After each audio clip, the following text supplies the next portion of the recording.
Why not 175 అంటూ YCP high command target పై form గా ఉంది. విభేదాలకు తావు లేకుండా ఉండకూడదని స్పష్టం చేసింది కూడా. హైకమాండ్ ఆదేశాలతో అందరినీ కలుపుకునిపోయే ప్రయత్నం చేస్తున్నారు డిప్యూటీ సీఎం నారాయణ స్వామి.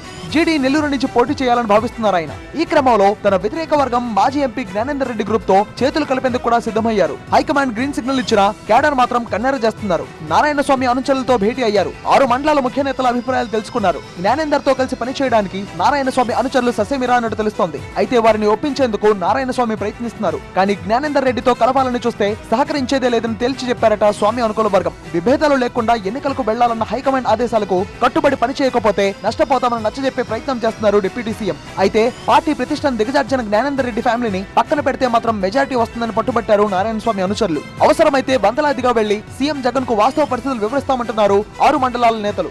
గ్రూపు తగాదాలు లేకుండా చూసుకుంటేనే టికెట్ అని హైకమాండ్ క్లియర్ కట్ గా చెప్పడం, మరోవైపు అనుచరులు ససమిరా అనడంతో సయోధ్యకు దారేదనే సంశయంలో పడ్డారు డిప్యూటీ సీఎం నారాయణ స్వామి.